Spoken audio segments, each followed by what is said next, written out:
how do we then work to support? Sorry, just for everyone else, this is being recorded. If you have any greater issues around recording, do let Julia and Sandra know. So National Settlement Workforce Profile is launched last year, or was it this year? I can't remember. The year is already big. And the second part of the work done is that we draft the National Settlement Qualification Strategy framework, which is the subject of discussion today. Those two critical pieces, plus other discussion that we've had commenced through the working group, are ongoing, and we'll be able to share them. If people who want to know what's in the working group, do join us in the working group meetings in the turn of the year. Otherwise, I'll give back to Sandra and the team at SCOA to then go through this consultation with the work that has been done on the National Settlement Qualification Strategy. Thank you. Thank you so much, Dor. Really appreciate that, and all of your stewardship of that working group, which has really come a long way since we started that work. So if we just move to the next slide. So really, as Dor mentioned, the purpose of this is to have a level of consistency around the settlement sector workforce, but in a way that is fair and equitable to people who might have joined the workforce based on skills that might not be recognised through a formal qualification, such as language skills or cultural skills, or their own lived experience. So we want to achieve both things equitably, ensuring that people have consistent levels of skills and qualifications, and also honouring the diverse skills and experience that people bring to this workforce. So to get to try and bring those things together, the working group considered a whole range of different possible qualifications or training packages that we could look at. And in that workforce strategy, we also learned what qualifications were most common in the workforce. So in the survey that we did, we learned that actually a majority of the workforce does have a Cert 4 in community services or equivalent or higher. That applies to the majority of the workforce. And when we looked at the various training packages available, we felt like that qualification was probably appropriate for the workforce. But we did also recognize that you could go through a community services qualification or even a tertiary qualification like social work or behavioral sciences and never really learn anything about settlement or refugees or migration. So while it's appropriate for the broad skill set that applies there, it doesn't necessarily provide the specialization that's needed for working specifically in the settlement sector or specifically with migrants and refugees. So what we have proposed as a starting point for discussion is that as a baseline, settlement workers would have a qualification in a Cert 4 in community services or equivalent, or a tertiary level qualification as outlined there, as well as completing what we're calling a settlement core skill set. And so that is a to be determined number of units that are specific to the settlement sector, and that identify what are the key learnings that people need in order to be able to apply that knowledge in the context of the settlement sector. So we're not thinking anything very burdensome. We're thinking, particular units that would typically be offered within a community services, that could be offered in a community services degree as an elective. So either someone could take it as an elective as they're completing that degree, or even if they hadn't taken it as an elective, it could be easily done alongside work as well. So that's sort of the crux of what we're proposing. And then if we just move to the next slide, there's a lot of details to work through in terms of exactly who within the workforce it applies to and timeframes to meet requirements and the implementation of all of this.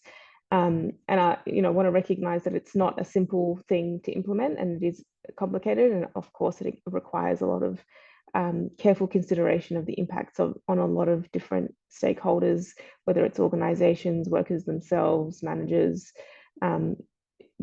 client groups as well. There's a lot of implications.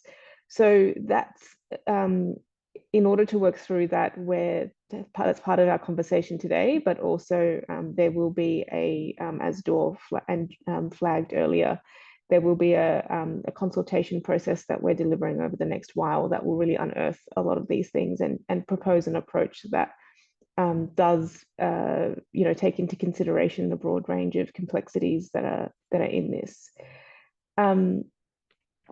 I think the main thing to say is that this is something that we are seeking government funding and support for. So this is not a approach that we're proposing that will be solely the responsibility of settlement services to deliver alone. Part of the rationale for developing this strategy is that by having a formal strategy, it gives us something to get government engagement and support on and funding for. This kind of work is happening already in organizations. Organizations are supporting people with their professional development. They're working through these issues and these requirements that are sometimes in contracts. For example, in the what is currently the HSP, there is already a requirement around qualifications. And so in many ways, organizations are already navigating this space, but by formalizing it into a strategy, it gives us the ability to approach government and say, hey, this is how we think we can navigate this collectively as a sector. Are you able to come on board by providing some funding to support people to complete these qualifications or to support this in various other ways? In saying all of that, I guess, something key to consider is precisely who within the workforce it applies to. Of course, there will definitely need to be a transition period. I know that in other sectors, Julie, we're really grateful that Julie has worked previously in the alcohol and other drug sector that went through a similar process. And we know that there needs to be a several year transition process for something like this. And I think in that case, it was something like 3 years, if I'm not mistaken. But that's a matter for us to consider as well, what the appropriate transition period might be as well. So if we just move to the next slide. So as I flagged, it is the part of the reason for bringing it together as a strategy is so that we can draw on our collective roles and not sort of leave this solely to the responsibility of settlement organisations or solely to the responsibility of workers to achieve these requirements. So for settlement workers, what we're really looking for is for, if they haven't got the training, to have a commitment to attend the training and complete the requirements. For settlement organisations, it's about being compliant with whatever requirement that is, and there might be a backfilling cost to that. So if staff are undertaking training, there might be a cost associated with reorganising case management loads or things like that. We are intending to approach the Department of Home Affairs to fund the costs of the actual training courses itself. And so we are engaging a consultant who will be able to put together a thorough consultation report and implementation report that will essentially make the case to the department to fund this work. And through that, we're hoping to be able to access resourcing that would actually pay for the qualifications itself. And then our role would be to administer it, to negotiate all the complexities of implementation, and to support people to engage in the training itself, to I guess broker opportunities for it to be delivered for those, particularly for those specific settlement qualification elements or course elements, to be able to negotiate with providers who might be able to deliver those courses and all of those elements of it. I might just pause there and see if Dor or Julie, you have anything that you wanted to add at this stage. No, I think you've covered pretty much everything. It's good. Okay, great. All good from my end. All right, we'll keep moving along then.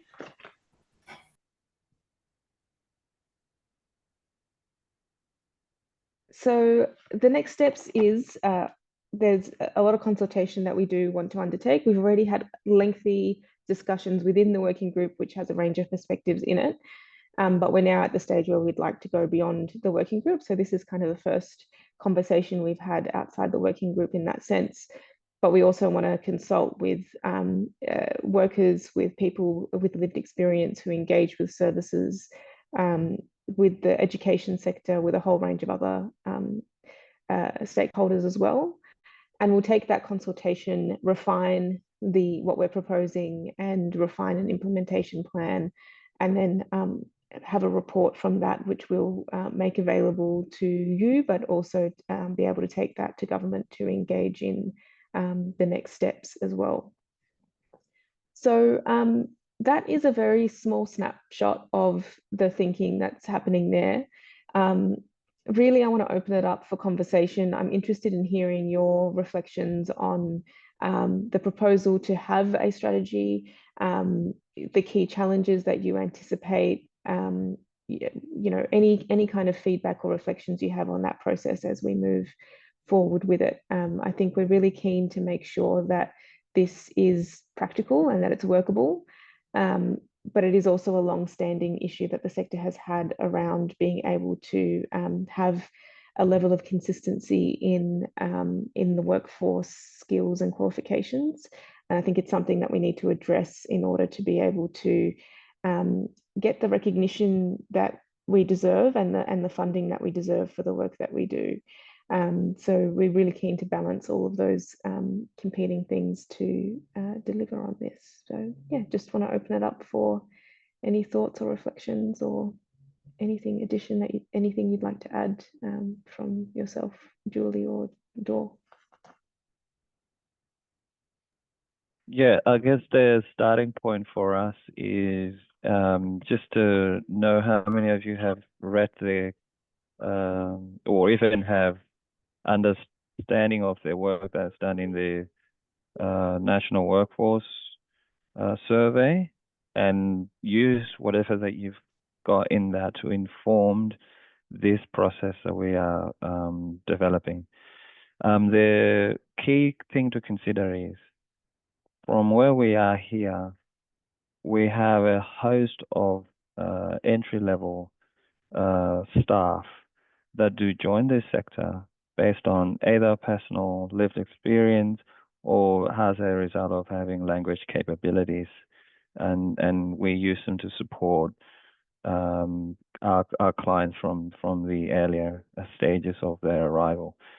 So it is in that context that we're trying to look at how do we then move people into our sector, you know, in a way that will build their capacity to learn the usual,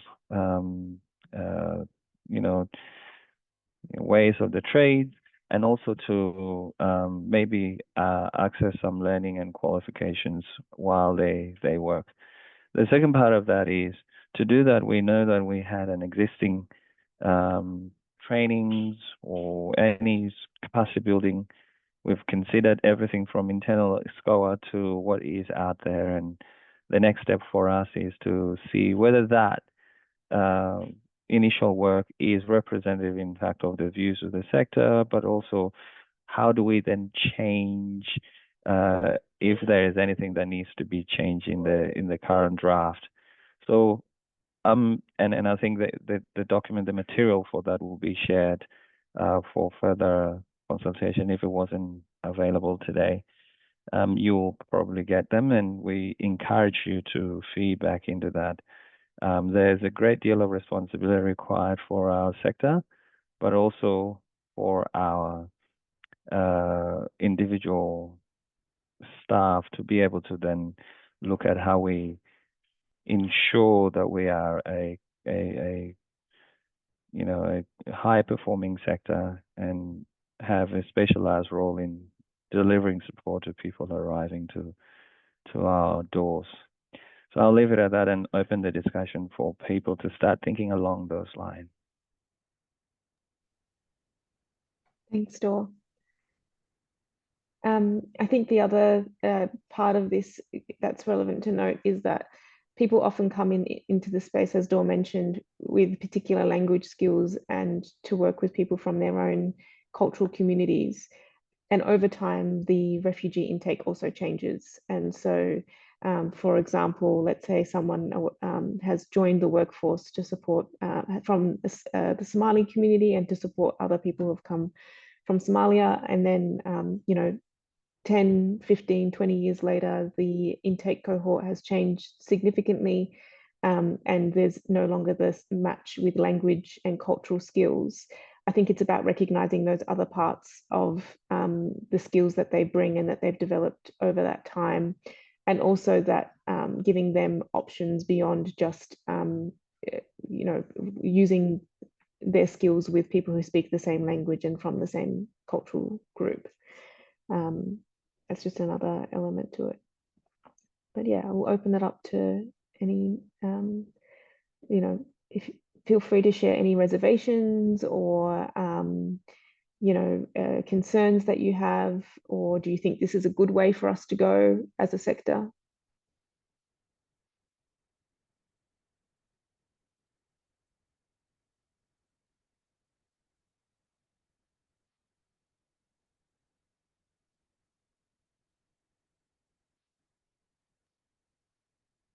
Hi, Dor. Hi, Sandra, everybody. Just wondering, have you identified the subjects or the course content that has the working group identified that you think it might go to? And is it TAFE level? Or because obviously, as people enter the workforce, there's those internal supports and the practice development stuff that happens anyway. And it would be wonderful if people can come out of that with an actual, additional qualification. I just wondered if those specific parts of it had been identified already. Yeah, so we are looking at TAFE because it's a lot easier to navigate and access for the workforce. And I'll hand to Julie, who can talk about some of the specifics about those particular units. Yeah, so as Sandra mentioned earlier, so we look at what other skilled workers currently have. So because it seems that there's a high proportion that have a Cert 4 and a diploma already in community services. So we look at what is currently available within those qualification. And then there are 4 units that resonate with the sector that we think we could be proposed as the training package, what we can call the Solent core skill set.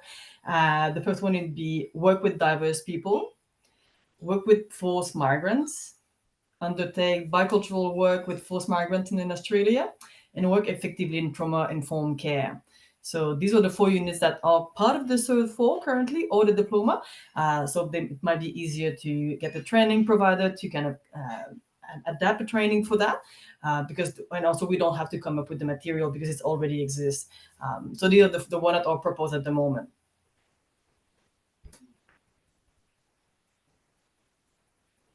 And obviously, sorry, go on. But I was like, it's also a question that the group has discussed, and we haven't put in the package, but is there a place for the NSOS, like the qualification framework training, to be part of that, or it actually remains as on the side as it is currently? Like those are the units that we propose, but open again for hearing feedback on that. Yeah, and to add to that, what is important in itself is to have the actual course or the qualification framework in place.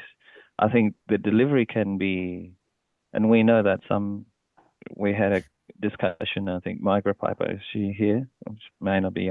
No, she we had a discussion in the working group around how do we then deliver it once we know what we need to deliver. But the key essential issue is to be able to say, we have a standards that we need to live up to in terms of getting the qualification that we need. Who is going to deliver it will pretty much depend on, is it easier to allow us to do that? Is it going to be culturally sensitive and really deliver to the level that we see is needed for our workforce? And generally, when we get to that, we at the end of the day, if we had it our way, if we have like a way to do it, then we can prescribe that. But for now, we will look at the training providers, and TAFE would be there closest that we have with that. But the onus is essentially on getting that, you know, framework up, understanding, having consistency, and understanding that we surely and should be able to have a course or a, you know, a qualification equivalent to what we are looking for.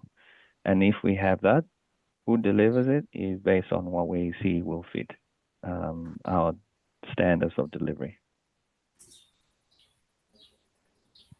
All right. Well, before we move to the second part of this session, are there any other comments? I mean, this isn't your last opportunity to comment on qualifications for the sector, but are there any comments before we wrap up this session? As I said, we will have further opportunities for consultation, and there'll be a process of working through the details of this as well. All right. Well, thank you so much. Thanks again so much, Dor, for your stewardship of this, and Julie for supporting all this work. I might take us then. I've got to head off now. So no worries. Thanks for joining, Dor. Thanks very much, guys.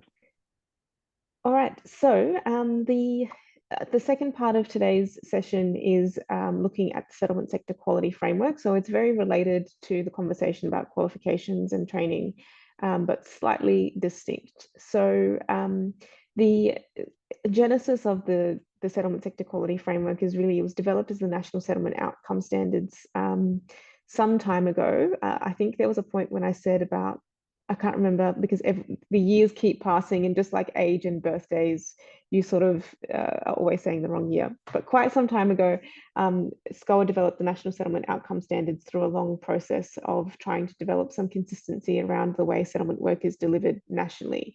Up to that point, there hadn't been any kind of standard document or framework to really describe the crux of what settlement work does. So that was developed, and then about 5 years ago, 4 or 5 years ago, we revised the standards. And so you're all probably familiar with the National Settlement Outcome Standards, which are sort of things like employment, education, housing, transport, health, justice, sort of practical things of that nature. The key thing that we identified at the time that we reviewed this National Settlement Outcome Standards is that we needed to include some of the qualities of the workforce practice. So things like intersectionality and being person-centered. While we had a good framework for the crux of the work that's being delivered, we didn't really articulate in that how the work was delivered and what principles and practices were being applied. So we expanded on the National Settlement Outcome Standards to include key practices and principles. And those are, so we have 10 National Settlement Outcome Standards, which are sort of the practical stuff. And then we have the 10 key practices and principles, which are more, I guess, things like being person-centered, advocacy. Some of them escape me at the moment, but you know, I think you get the idea of those. There we go. Thank you so much, Julie, for sharing those. Now, since we did that review, there's been a few other developments in the space. So Home Affairs released a new framework. Some at the time that we reviewed it, it was sort of trying to cover quite a broad scope of areas because there wasn't much there, but now we've got quite a few other bits and pieces happening. We've got the Road to Belonging, and under the Road to Belonging, we've also got some work happening to plug other gaps, such as having a theory of change for the settlement sector and doing some work around monitoring and evaluation. And the Road to Belonging itself also brings together that kind of broader, beyond the sector body of work. So we felt it was time to review this another time. And so Working Group 1 has been working through reviewing the framework, and we engaged Andrew Cummings, who has been involved in every stage of this framework's development, right from the NSOS through to the last review and this one as well. And sort of went through with a bit of a fine-tooth comb to check what's still relevant, what might need changing, and what needs to be added. So with that overview, I might hand it over to Andrew Cummings, who's joined us today. Andrew has a long history of working not just on the settlement standards, but with SCOA in general, and delivers our main training on this as well. And so he's really the expert in this area, and I'm going to pass it to him to talk us through some of the key changes and where we've landed, and then we'll have a bit of conversation around how this resonates with you. Thanks, Sandra. Can you hear me okay? Yep, going through good. Hi, everyone. Thanks for having me to a meeting. So just building on Sandra's introduction, I'll just talk you through a little bit of the detail of the that process we went through, and then talk you through the revised versions that we've come up of the standards and the key principles and practices. And so Sandra said we'll open it up for discussion and comment at the end. So I'll try and keep it brief. I guess that first step, just building on what Sandra was saying, was to do a comparison with those other frameworks that Sandra mentioned. As she said, when we first, I think it was 2015 that the first standards were launched at the conference, SCOA conference down in Melbourne. But after a long period that started in about 2010, I think, of beginning the work around the standards.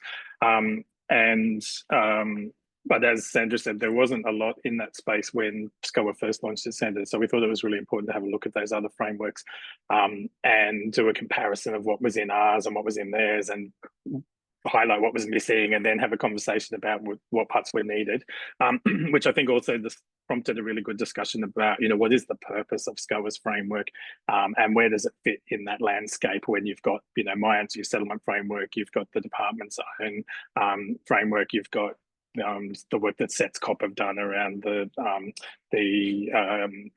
workforce stuff. So there's a lot of other things that are happening. We also looked at some international examples. So for example, Canada, which is probably the most comparable country to Australia in terms of the delivery, the types of settlement services that are available, had a look at their what they developed. And then we had that conversation within Working Group 1 around how they compare, and also thinking about where we position SCOA's framework and how that might change now that these other things exist.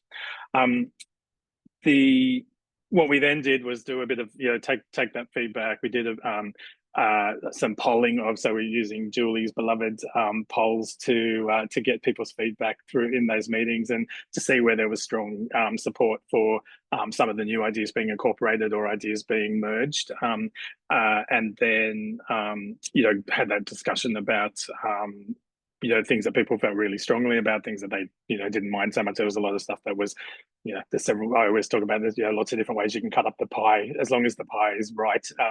It doesn't always matter too much about which way it gets cut up, as long as the right ingredients are in there.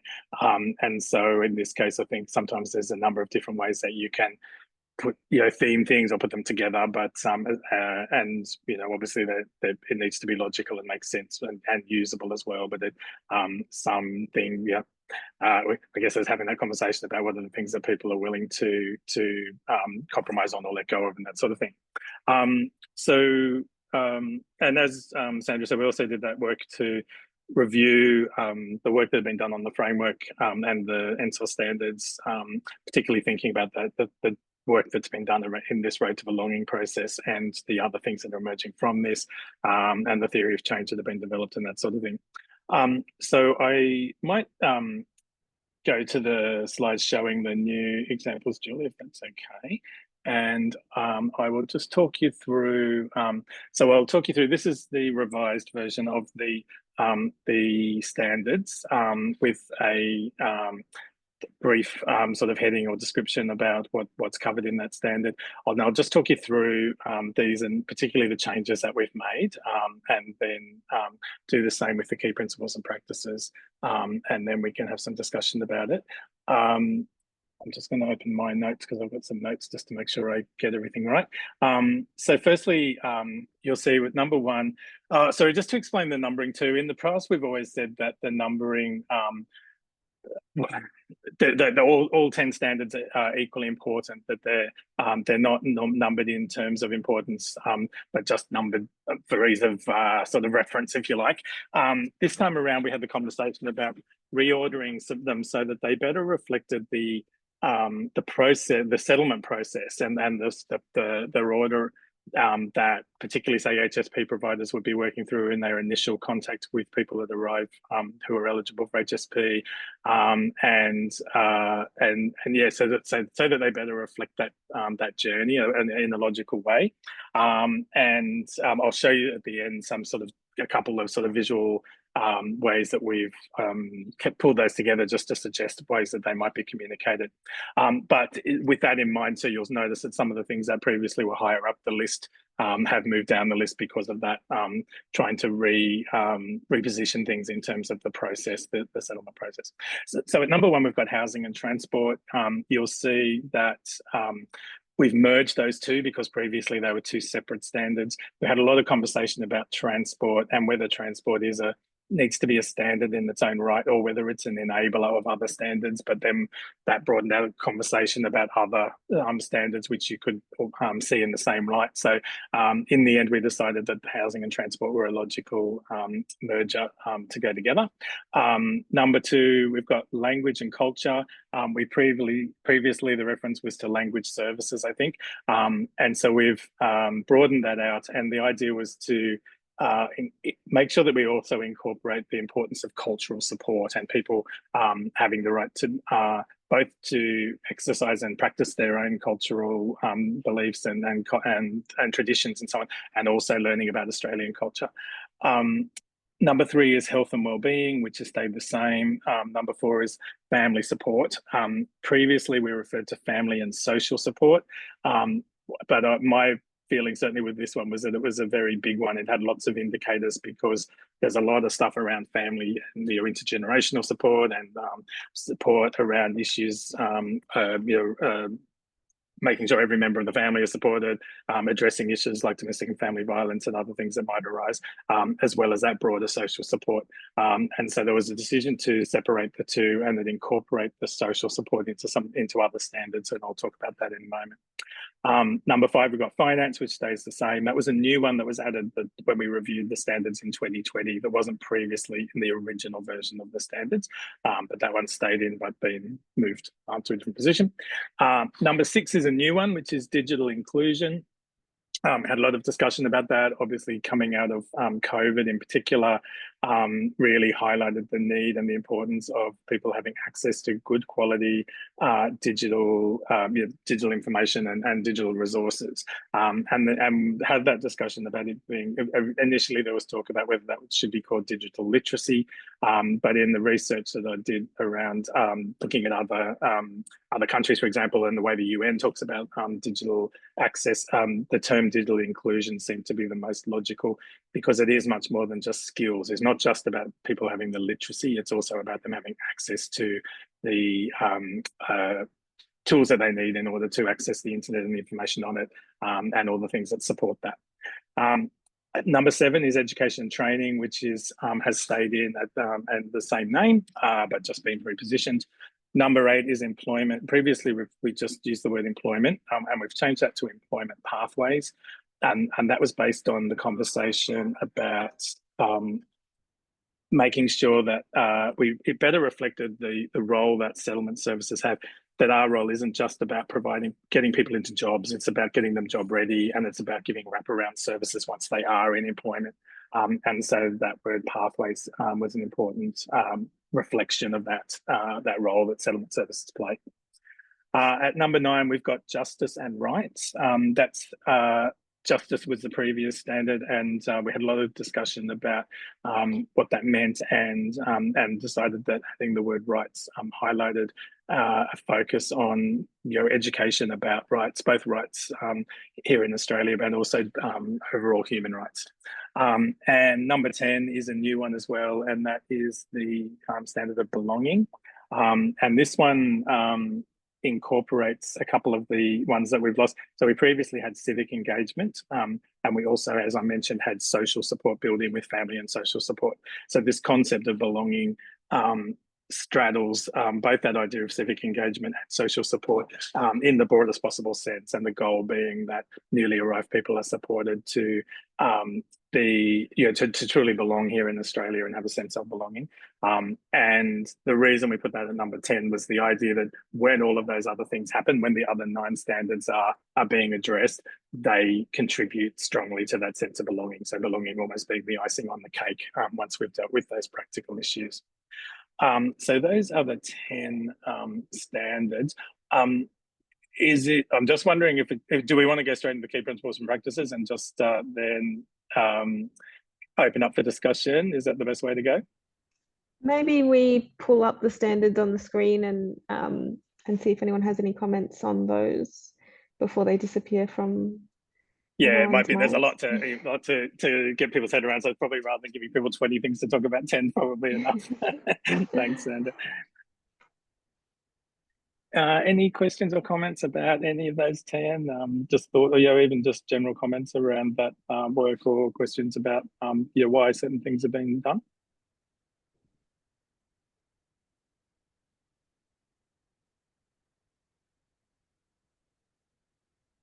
Or more broadly, just looking at this list as a whole, does it? Do you feel it captures the work that happens in your organisations?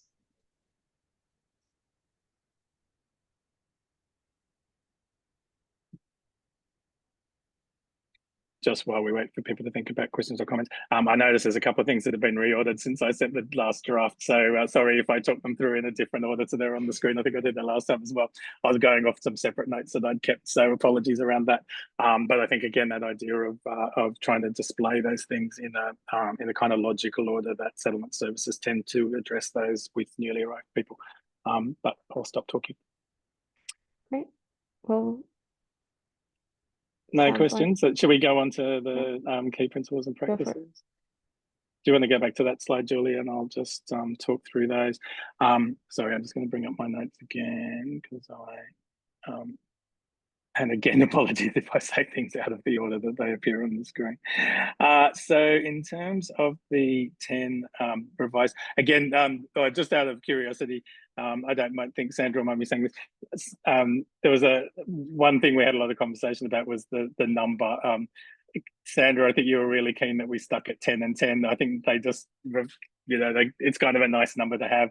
And if you start going too much beyond that, yeah, I think it just becomes problematic. So we did work really hard. We did at one stage have a draft that I think had 12 standards and possibly 12 key principles and practices, but we decided to pare that back to 10. But I think in doing that, we had a really strong conversation about what got combined and making sure that it was logical. We weren't shoehorning things in just for the sake of maintaining the 10, but at the same time recognizing that that's a nice number for people to be able to kind of remember and reflect and that sort of thing. So just talking you through those changes again, what we tried to do was reorder them so that there was some more logical reflection of the order, I guess to some level, the order of importance. And there was a strong conversation within Working Group 1 when we were doing this, that key principles that all settlement services are underpinned by, firstly, is that idea of being person-centered. That's a key, I guess, hallmark of the work that we do and the approach that we take. And the other is being strength-based, and that those two things kind of really strongly underpin. So there was a lot of discussion around that and around how we best reflected that, but in the end decided that probably the most logical way was to actually just reorder those key principles and practices so they reflected that, but not to say that the others aren't equally important. So talking you through those person and community centered, previously we referred to person centered, and I guess there was a discussion about whether the term person centered suggests that it's an individualist approach, and that particularly when we're working with more collectivist communities and in a community development approach, that we wanted to make sure that the idea of working with communities was really strongly embedded. So we've added the word community there to make it person and community centered. Number 2 is being strength based, which hasn't changed. Similarly, fostering independence, which was in the old one. Number 4 is culturally responsive. We previously had the term cultural competence, and there was a lot of discussion about that. And I know there's been a shift away from the term cultural competence as being, I guess, reflecting the fact that cultural competence isn't just a skill that people learn once. It's a process of ongoing reflection and responsiveness, and that had a lot of debate about what that word should be, and we finally fell on culturally responsive, having thrown around a few other options.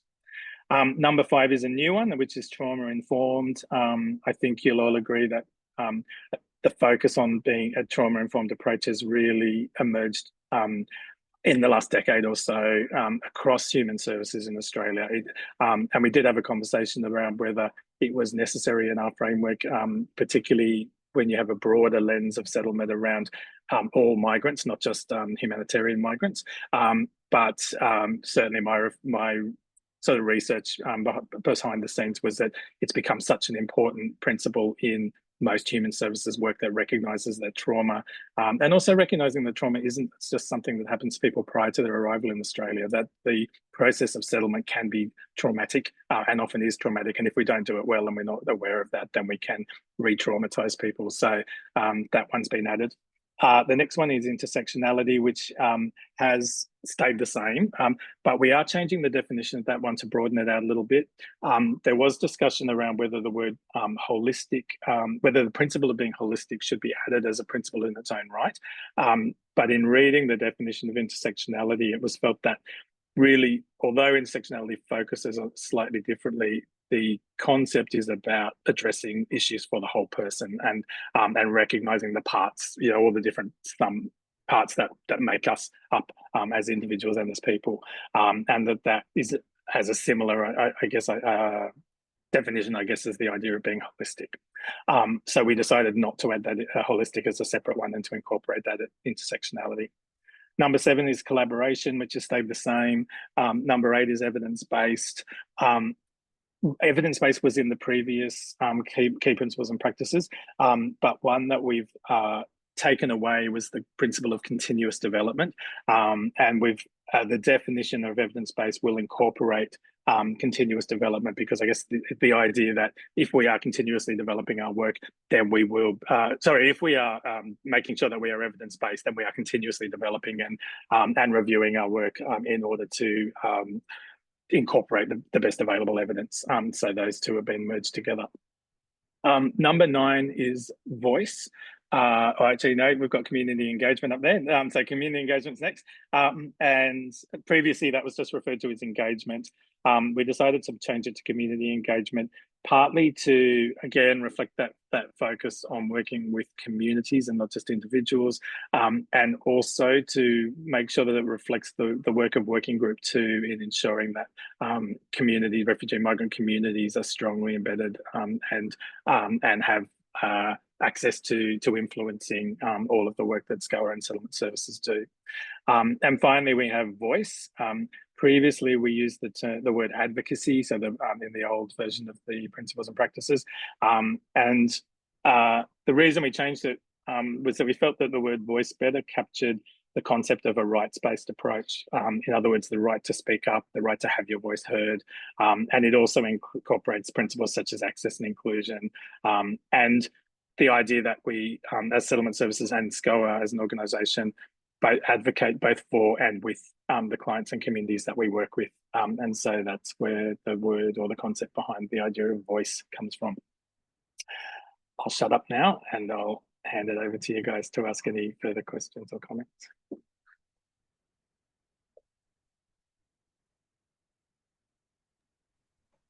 Thanks so much, Andrew. So yeah, just opening it up for any reflections on those principles. Again, are they collectively a good reflection of the way that we do or should work? Also, any broader comments on the overall framework? Once again, I might just flick while people are thinking about their questions, because there's going to be dozens and I just want to give people time. So Julie, do you want to just go to that very last slide while people are thinking and reflecting on this stuff? And these are those two visual ideas that we had around how to reflect that, the concept. So the kind of concentric circle, the idea being that all of those principles are important and that they all interconnect, is that kind of idea of the circles.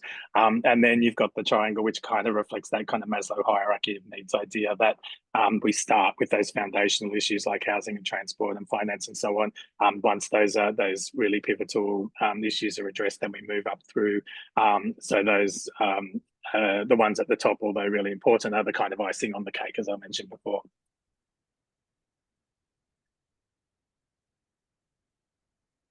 Are there any preferences for which visual representation you prefer? Hi, Andrew. Hi, Sandra.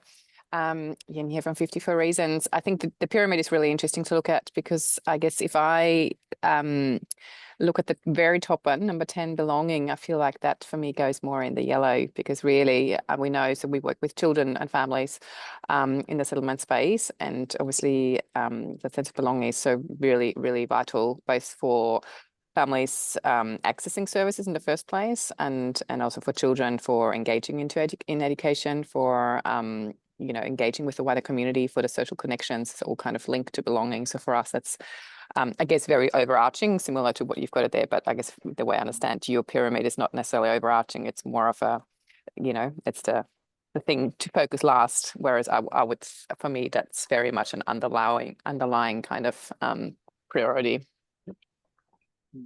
Thanks for that. I think one thing I would say, and in support of what you're saying, Yenny, is that when I do the training, deliver the training around the settlement framework, one thing that I often say is that the idea is that we don't just visit these things once. Settlement is a lifelong journey, and any of these things mean different things at different stages of people's settlement. And so I think that idea, I agree with you, like belonging is something that we should be constantly revisiting. But similarly, we shouldn't just be supporting people in employment because they get a job. We should be, you know, because the job that you might get 6 months into being in Australia might be a really important pillar for that, you know, at that time. But 5 years on, if you're stuck in a job that's below your qualifications and your skills or your aspirations, it can become a source of frustration rather than a positive thing. So I think maybe that the pyramid implies that kind of once, you know, tick box kind of like, yes, we've dealt with that, we'll move on to the next thing. Whereas I think maybe the circle is a little bit more, you know, that idea of continuous and mutual, yeah, the connection and stuff. But just some thoughts. Curious to hear other people's thoughts on those.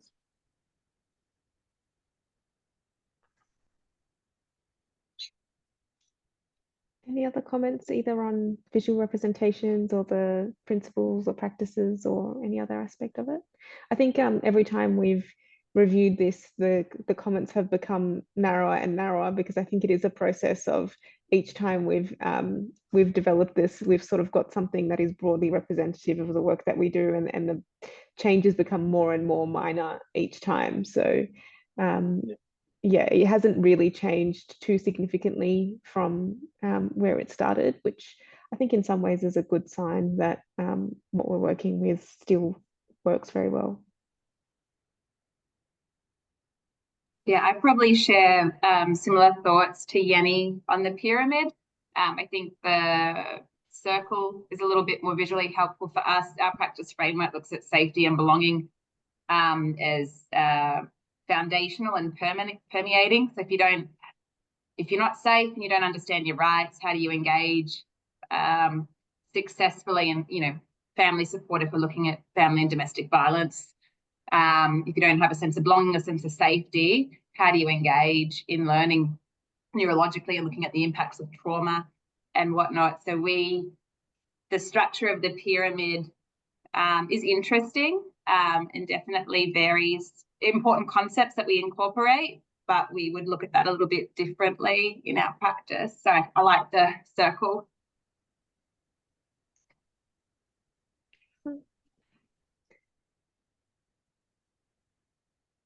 All right, well, we might then wrap it up at the hour mark instead of the hour and a half if there's no other comments or feedback on this.